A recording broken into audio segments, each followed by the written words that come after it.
ठंडे और घमंडी युवक को टैंगबुलिन के विस्फोटक मुक्के ने एक झटके में उड़ा दिया।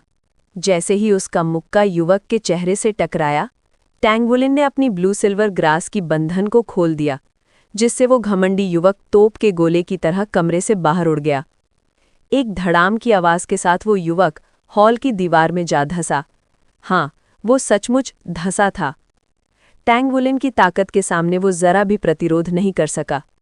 वो घमंडी युवक एक agility system battle soul master था, यानी उसकी विशेषज्ञता गति और फुर्ती में थी। लेकिन ऐसे लोगों की कमजोरी थी उनकी रक्षा क्षमता।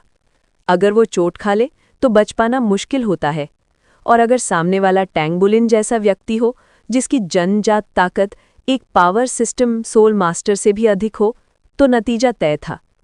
इसलिए उस युवक ने जैसे ही उड़ान भरी, तुरंत बेहोश हो गया। कमरे के बिखरे हालात के बीच टैंगबुलिन हांफते हुए खड़ा था। युन शियाओ अपने बिस्तर के कोने में छिप गया था और डर से टैंगबुलिन को घूर रहा था। कुछ देर के लिए वो समझ ही नहीं पाया कि अभी हुआ क्या था। ये आदमी, क्या ये सचमुच इंसान है? उस सज-धज वाले को भी इसने उड़ा दिया? टैंगबुलिन झुककर अपना कंबल उठाता है। उसने उस पर लगी धूल झाड़ी और उसे सीने से लगा लिया। शुक्र है कंबल फटा नहीं था, बस थोड़ा गंदा हो गया था। यहाँ क्या चल रहा है? उसी समय हॉल से एक सख्त आवाज आई। 10 मिनट बाद तो नतीजा ये निकला कि ये सब एक कंबल की वजह से हुआ। लॉन्ग हिंगशू ने सामने खड़े चारों लड़कों की ओर ठंडी निगाहों से देखा। उनके चेहरे की त्योरियां मानो बर्फ जैसी थीं। ज़ो झांगशी, युन शियाओ, टैंगबुलिन और वो घमंडी युवक चारों एक कतार में खड़े थे। वो घमंडी युवक ठंडी निगाहों से बार बार टैंगबुलिन को देख रहा था। ज़ो झांगशी का चेहरा पीला पड़ा हुआ था, पूरा शरीर चोटों और नीले निशानों से भरा था। अगर कोई ध्यान से देखता तो उसकी आंखों में डर की झलक साफ दिखाई देती। वो टैंगबुलिन की ओर देखने की हिम्मत भी नहीं कर पा रहा था। युन शियाओ ने सारी बात साफ साफ बता दी। उसकी बात सुनने के बाद लॉन्ग हिंगशू को पूरी सच्चाई पता चल गई। टैंगबुलिन चुपचाप अपना कंबल पकड़े खड़ा था, सिर झुकाए उस पर कढ़ाई किए छोटे फूल को देखता रहा। उसकी बड़ी सुंदर आंखों में एक जिद और दृढ़ता झलक रही थी। ज़ो झांगशी, तुम्हारी मार्शल वॉल की क्षमता के हिसाब से तो तुम्हें क्लास 3 में होना चाहिए था, लेकिन तुम्हारा सोल पावर बहुत कम था। अब लगता है तुम्हारा चरित्र भी उतना ही गिरा हुआ है। पिटना तुम्हारे लायक ही था। अब तुम स्थायी रूप से क्लास 5 में ही रहोगे। लॉन्ग हिंगशू के ठंडी आवाज गूंजी। ज़ो झांगशी कुछ कहना चाहता था, लेकिन लॉन्ग हिंगशू के सख्त चेहरे को देखकर चुप रह गया। और तुम दोनों भी अकेडमी में दाखिला लेते ही लड़ाई? तुम दोनों भी क्लास 5 में जाओगे। पिटना तुम्हारे ही लायक था। ये बात लॉन्ग हिंगशू ने युन शियाओ और उस घमंडी युवक से कही। घमंडी युवक को लॉन्ग हिंगशू की बातों की कोई परवाह नहीं थी। उसकी नज़र तो पूरी तरह टैंगबुलिन पर टिकी हुई थी। उसका चेहरा सूजा हुआ था। अगर उसने सिर पीछे ना खींचा होता तो शायद उसके दांत भी नहीं बचते। युन शियाओ ने हैरानी से कहा, डायरेक्टर लॉन्ग, मैंने तो लड़ाई में हिस्सा ही नहीं लिया। मैं तो शुरू से अंत तक बस देख रहा था। लॉन्ग हिंगशू ने ठंडे स्वर में कहा, तुम सब एक ही कमरे में रहते हो। अगर तुमने उन्हें लड़ते देखा और रोकने की कोशिश नहीं की तो क्या ये अच्छी बात है? क्या ये तुम्हारी जिम्मेदारी नहीं थी? इतनी कम उम्र में इतनी चालाकी? बड़े होकर क्या बनोगे? कुछ कहना है? फिर उनकी नज़र टैंगबुलिन पर गई। और तुम बहुत ताकतवर हो, है ना? एक के खिलाफ 2 को हरा दिया। चूंकि झगड़ा तुम्हारे उकसाने से नहीं हुआ, इसलिए मैं तुम्हें सजा नहीं दूंगा। एक आदमी का साहसी होना अच्छी बात है, लेकिन तुम्हारा मार्शल वॉल तो बस ब्लू सिल्वर ग्रास है, इसलिए तुम भी क्लास 5 में ही रहोगे। टैंगबुलिन ने हैरानी से सिर उठाया। उसे लगा था कि उसे ही सबसे बड़ी सजा मिलेगी, क्योंकि उसने ही दोनों को मारा था, और वो भी बुरी तरह। ज़ो झांगशी पूरा नीला पड़ गया था और घमंडी युवक का चेहरा तो पके हुए पांव जैसा सूज गया था। फिर भी उसे सजा नहीं मिली। आपकी न्यायप्रियता के लिए धन्यवाद, टैंगबुलिन ने जल्दी से कहा। लॉन्ग हिंगशू ने ठंडे स्वर में कहा, हालांकि झगड़ा का कारण तुम्हारी गलती नहीं थी, लेकिन नुकसान का मुआवजा तुम्हें देना होगा। खिड़की, बिस्तर और दीवार की मरम्मत का खर्चा मैं बाद में बताऊंगा, उसे तुम्हें भरना होगा। क्या? टैंगबुलिन हक्का बक्का रह गया। उसे पैसे देने थे? उसके पास तो सिर्फ 3000 फेडरल कॉइन थे, वही जो उसके पिता ने पूरे सेमेस्टर के लिए जेब खर्च के तौर पर दिए थे। चूंकि शिक्षा निःशुल्क थी, खाने और रहने का खर्च भी अकेडमी उठाती थी, इसलिए पैसे खर्च करने की जरूरत बहुत कम थी। अब जाओ और अगर फिर लड़ना है तो लड़ो, लेकिन अगली बार ये तुम्हारे रिकॉर्ड में जाएगा। याद रखना, भविष्य में यही रिकॉर्ड तय करेगा कि तुम उन्नत अकेडमी में जाओगे या नहीं। अगर हिम्मत है तो लड़ो, लेकिन अकेडमी को पता नहीं चलना चाहिए, वरना सख्त सजा मिलेगी। शिक्षक के कार्यालय से बाहर आने के बाद भी लॉन्ग हेंगशू की कठोर आवाज उनके कानों में गूंज रही थी। फिर भी टैंग वुलिन का मन अब हल्का था। भले ही उसे मरम्मत का खर्च नहीं पता था, पर अकेडमी ने मामले को न्यायपूर्ण ढंग से निपटाया था। उन्होंने इस बात से कोई पक्षपात नहीं किया कि उसका मार्शल वॉल बेकार था।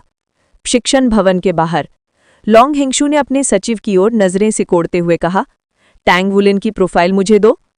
डायरेक्टर, क्या उस बच्चे का मार्शल वॉल से ब्लू सिल्वर ग्रास नहीं है? सचिव ने हैरानी से पूछा। लॉन्ग हेंगशू के चेहरे की कठोरता अब गायब थी, उसकी जगह हल्की मुस्कान थी। Blue silver grass? मुझे नहीं लगता कि मामला इतना साधारण है। वो पहले दिन ही 2 लोगों को हरा देता है, जिनमें से एक तो शे परिवार का है। सिर्फ ब्लू सिल्वर वाला बच्चा ऐसा नहीं कर सकता। इसके अलावा उसने इस बेकार मार्शल वॉल को 9 साल की उम्र में ही रैंक 11 तक विकसित कर लिया। ये अपने आप में एक प्रतिभा है। इसके विपरीत हमें इस बच्चे पर और ध्यान देना होगा। वे जब डॉर्म रूम में लौटे तो वहां अभी भी गंदगी फैली हुई थी। किसी ने सफाई नहीं की थी। टैंग वुलिन ने चुपचाप अपना कंबल मेज पर रखा, फिर अपनी चीजें उठाने लगा। जो झांगशी एक कोने में खड़ा था, बार बार अपनी मुट्ठियां कस कर और खोल रहा था। घमंडी युवक ने युन श्याओ की ओर देखा, जो नीचे वाले बंक पर बैठा था, और ऊपर की ओर इशारा किया, तू ऊपर जा। युन श्याओ एक पल को सन रह गया, लेकिन उस घमंडी युवक के डरावने चेहरे को देखकर उसने मुस्कुराते हुए तुरंत अपनी चीजें समेटी और ऊपर वाले बिस्तर पर चढ़ गया। वो समझदार था। कौन बेवकूफ एक फटने वाले ज्वालामुखी को छेड़ेगा? घमंडी युवक के हाथों में हल्की चमक उठी और एक साफ चादर अचानक उसके हाथों में आ गई। फिर उसने वो चादर अपने बिस्तर पर बिछा दी। कमरे के दूसरी ओर मौजूद बंक बेड में ऊपर वाला हिस्सा तो पूरी तरह टूट चुका था, जबकि नीचे वाला हिस्सा झो झांगशी का था। तांग वुलिन ने अपना सामान समेटा और उसे नीचे वाले बिस्तर पर रख दिया। सामान रखते ही उसने ठंडी नजरों से झो झांगशी की ओर देखा। तू उठ। झो झांगशी ने गुस्से में दहाड़ा। तांग वुलिन ने ठंडे स्वर में जवाब दिया, दफा हो जा। तो झो झांगशी गुस्से से उठने ही वाला था। इतना उतावला मत बनो। क्या तुम पहले ही लॉन्ग डायरेक्टर की बातें भूल गए हो? क्या तुम भविष्य में मेक मास्टर नहीं बनना चाहते? युन श्याओ ने ऊपर वाले बिस्तर से कूदते हुए कहा। झो झांगशी की सांसें तेज चलने लगीं। उसी समय तांग वुलिन ने टूटी हुई ऊपर की चारपाई उठाई, उसे तोड़ दिया और फिर खिड़की से बाहर फेंक दिया। पूरी चारपाई चूर चूर हो गई थी। यही वाला होगा। एक मध्यम आयु का अकेडमी कर्मचारी कमरे में लकड़ी का बिस्तर लेकर आया और मुस्कुराया। उसने चारों लड़कों के बीच के अजीब माहौल को देखकर कहा, वाह, स्कूल के पहले ही दिन लड़ाई। तुम लड़के तो बड़े शानदार भविष्य वाले लगते हो। अगर लड़ाई जारी रखनी है तो इस बिस्तर को पूरी ताकत से पीटो। इसकी कीमत है 10,000 फेडरल कॉइन्स। जितनी ज्यादा तोड़फोड़ उतना बड़ा बोनस मेरा। ये कहकर उसने बिस्तर का बोर्ड ऊपर वाले हिस्से पर रख दिया। वो बिल्कुल फिट हो गया। 10,000 फेडरल कॉइन्स! तांग वुलिन की आंखें चौड़ी हो गईं। यह तो बस एक लकड़ी का बोर्ड था। टीचर, क्या हमें यही खरीदना होगा या बाहर से ले सकते हैं? टीचर ने ठंडे स्वर में कहा, क्या तुम्हें लगता है कि अकेडमी तुम्हारा घर है? संपत्ति को नुकसान पहुंचाना एक गंभीर अपराध है। तुम तांग वुलिन हो ना? खिड़की, बिस्तर का बोर्ड और दीवार की मरम्मत का कुल खर्च 34,000 फेडरल कॉइन्स है। जाकर प्रशासनिक कार्यालय में भुगतान करो। 34,000 फेडरल कॉइन्स! तांग वुलिन अवाक रह गया। 3 साल की फॉर्जिंग से उसने जितना कमाया था वो मुश्किल से 30,000 फेडरल कॉइन्स थे। यह तो बहुत महंगा था। झो झांगशी जो उसे घूर रहा था, ये सुनते ही बिना कुछ कहे फिर से ऊपर वाले बिस्तर पर चढ़ गया। तांग वुलिन अपने बिस्तर पर बैठ गया और सोचने लगा, 34,000 फेडरल कॉइन्स! मेरा नाम शिए शिए है। ठंडे स्वभाव वाला युवक तांग वुलिन के पास आया और गर्व से अपना परिचय दिया। कोई बात नहीं, तांग वुलिन ने सहजता से जवाब दिया। कोई बात नहीं? शिए शिए का सख्त चेहरा उसी वक्त ढह गया। ये मुझसे कोई बात नहीं कह रहा है। शिए शिए ने दांत पीसते हुए कहा, मेरा नाम है शिए शिए। तांग वुलिन होश में आया, ऊपर देखकर बोला, क्या करने आए हो? शिए शिए की आंखों में ठंडक चमकी। अकेडमी के बाहर चल, मुझसे लड़। उसका दिल अपमान से भरा हुआ था। वो समझ नहीं पा रहा था कि वो अपनी ताकत के बावजूद ब्लू सिल्वर ग्रास जैसी बेकार मार्शल सोल वाले बच्चे से कैसे हार गया। उस लड़के की मुट्ठी में इतनी ताकत थी कि अब तक उसके चेहरे में दर्द था। बचपन से लेकर अब तक उसे किसी ने नहीं पीटा था। वो लॉन्ग हेंगशू की बात भी पचा नहीं पा रहा था। ये उसके लिए कलंक था। दफा हो जा। टांग वुलिन ने गुस्से में फिर वही शब्द दोहराए। क्या कहा? शिए के शरीर से एक ठंडी और ताकतवर आभा फूटी। टांग वुलिन की आंखें आग की तरह जल उठी। अब भी लोगों को डराने की कोशिश कर रहे हो? 34,000 फेडरल कॉइन्स, तुम्हें पता है मेरे लिए इसका क्या मतलब है? अगर मौत इतनी पसंद है तो मैं तुम्हें पीट पीट कर मार ही दूंगा। ज्यादा से ज्यादा मुझे इस अकेडमी से निकाल दिया जाएगा। तुम अब भी उस बात की चिंता कर रहे हो? शिए हैरान रह गया। उसके लिए पैसे कभी चिंता का विषय नहीं थे। टांग वुलिन ने जवाब दिया, शायद तुम्हारे जैसे शहर के लोगों के लिए 34,000 कुछ नहीं होंगे, लेकिन मेरे लिए यह तो कई सालों की मेहनत का पैसा है। मुझे और उत्साह मत दिलाओ, वरना तुम्हें अपनी जान से हाथ धोना पड़ेगा। उसने उसकी लाल आंखों को देखा और न जाने क्यों उसकी धौंस कम हो गई। मैं पैसे दूंगा, चल मेरे साथ लड़ाई कर। तो पैसे दोगे? टांग वुलिन ने हैरानी से पूछा। शिए ने उसकी कम होती गुस्से की लाली देखकर राहत महसूस की। हाँ, मैं दूंगा, उसने दांत पीसते हुए कहा। बहुत बढ़िया, टांग वुलिन ने तुरंत हामी भर दी। आखिर 34,000 फेडरल कॉइन्स की बात थी। कब लड़ना है? इतने पैसे में तो वो खुद मार भी खा लेता। टांग वुलिन की उत्सुक नजरों को देखकर शिए थोड़ा असहज महसूस करने लगा। कल, उसने कहा और फिर चला गया। वो पहले अपना सूजा हुआ चेहरा ठीक करना चाहता था। कमरे से निकलते हुए उसने एक तौलिया निकाला और अपने चेहरे पर रख लिया। टांग वुलिन ने जाते हुए उसकी पीठ देखी और मन में सोचा, ये शहर वाले लोग वाकई बहुत अमीर होते हैं। यून श्याओ ने खांसा। अब दोपहर का खाना खाने का समय है टांग वुलिन, साथ चलोगे? ठीक है। टांग वुलिन ने सिर हिलाया, उसे तो बहुत पहले से भूख लग रही थी। झो झांगशी ऊपर वाले बिस्तर से नीचे कूद आया। अब उसके चेहरे पर न गुस्सा था न विरोध। असल में यह बदलाव सिर्फ इसलिए आया क्योंकि मरम्मत की लागत 34,000 फेडरल कॉइन्स थी। टांग वुलिन अकेला गरीब नहीं था, झो झांगशी भी साधारण परिवार से था। उसने भी यह रकम सुनकर डर महसूस किया।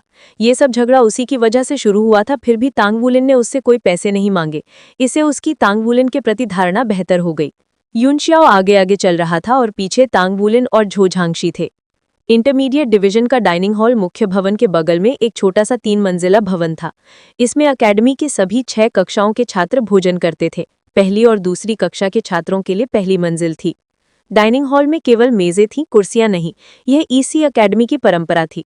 छात्रों को खड़े होकर खाना होता था ताकि उनमें तत्परता की भावना बनी रहे। वहां 3 खिड़कियां थीं, 1, 2 और 3 नंबर की। यून श्याओ ने समझाया कि तीसरी खिड़की पर मुफ्त खाना मिलता है, दूसरी पर सब्सिडाइज्ड और तीसरी पर पूरा भुगतान करना पड़ता है। स्वाभाविक है कि पहली खिड़की का खाना सबसे अच्छा था, दूसरी का उससे थोड़ा कम और तीसरी का सबसे सामान्य।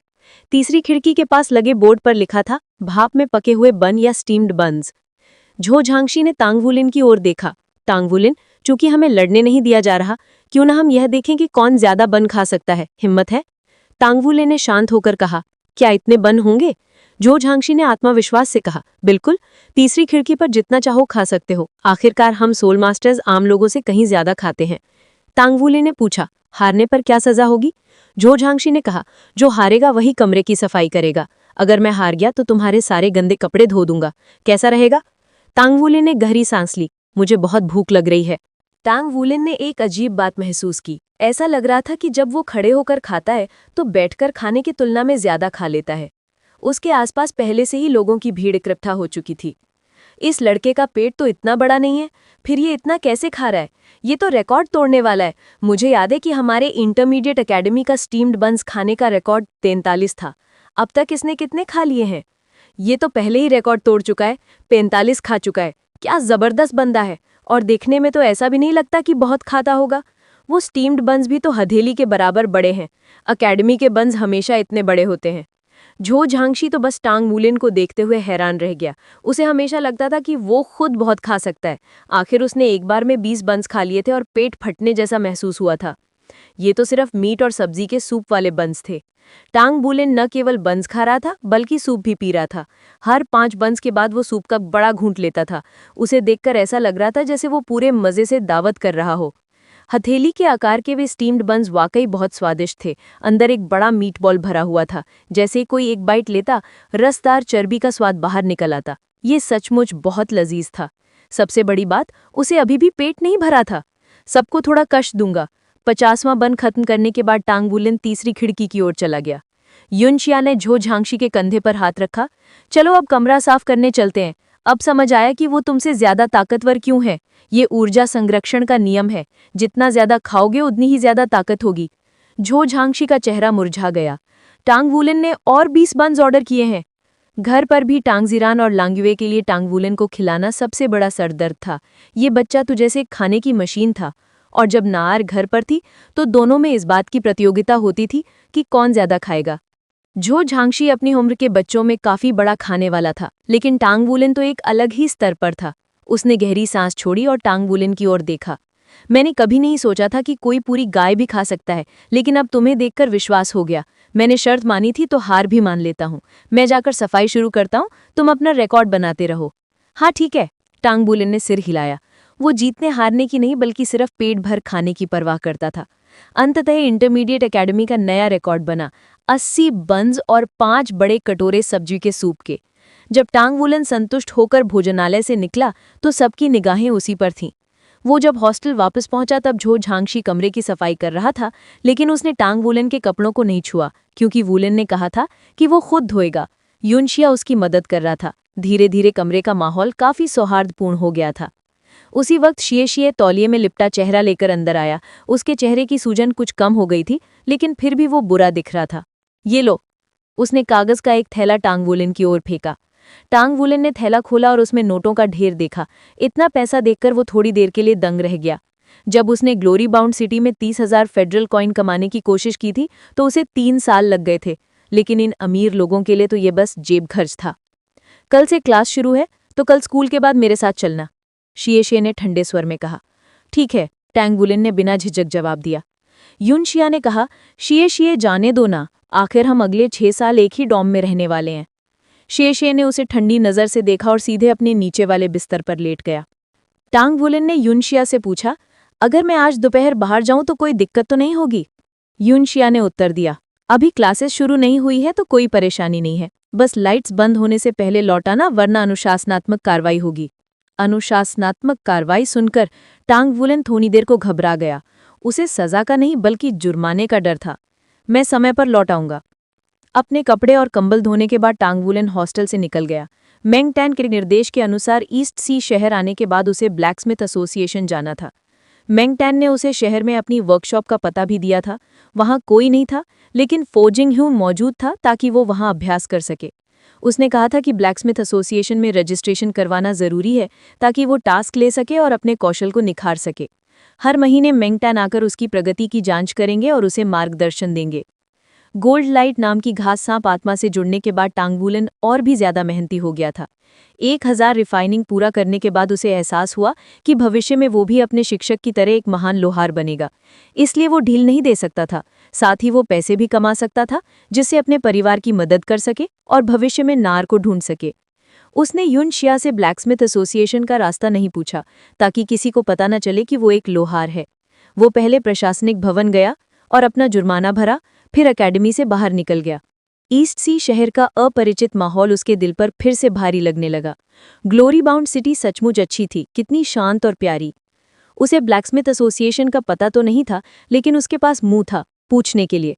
कुछ लोगों से पूछताछ के बाद उसे रास्ते का अंदाजा मिल गया। ईस्ट सी शहर बहुत बड़ी थी, ग्लोरी बाउंड सिटी से कई गुना। पैसे बचाने के लिए टांगवुलन ने पूरा रास्ता पैदल तय किया। खुशकिस्मती से एसोसिएशन बहुत दूर नहीं था और उसने दोपहर में पेट भर खाया था। आधे घंटे चलने के बाद वो वहां पहुंच गया। ब्लैकस्मिथ एसोसिएशन पहचानना आसान था, 30 मंजिला ग्रे इमारत जिसके ऊपर एक विशाल हथौड़े की डिजाइन बनी हुई थी। इससे नाम लिखने की भी जरूरत नहीं पड़ती थी। वो बड़े शीशे के दरवाजों से अंदर गया जहां उसके सामने 10 मीटर ऊंची दीवार थी और उस पर 8 मीटर ऊंची सुनहरी हथौड़े की मूर्ति लगी थी। भले ही ब्लैकस्मिथ एसोसिएशन की समृद्धि मेगा क्राफ्टमैन एसोसिएशन जैसी न थी, लेकिन समाज में उसकी अहमियत बहुत थी। एक प्रथम श्रेणी का लोहार समाज में बहुत ऊंचा दर्जा रखता था, यहाँ तक कि मेगा ग्रैंड मास्टर्स के बराबर। आखिर बेहतरीन मेका बनाने के लिए बेहतरीन धापुए चाहिए और उन्हें आकार देने के लिए श्रेष्ठ लोहार। पहली मंजिल का हॉल काफी विशाल था और लगभग खाली था। केवल 2 युवतियां ग्रे कपड़ों में स्वागत डेस्क पर बैठी थीं। जैसे ही उन्होंने टांगवुलन को आते देखा, उनमें से एक मीठे चेहरे वाली युवती उठकर बोली, छोटे भाई, आप किससे मिलने आए हैं? टांगवुलन ने झेंपते हुए कहा, मैं ब्लैकस्मिथ रैंकिंग टेस्ट देने आया हूं।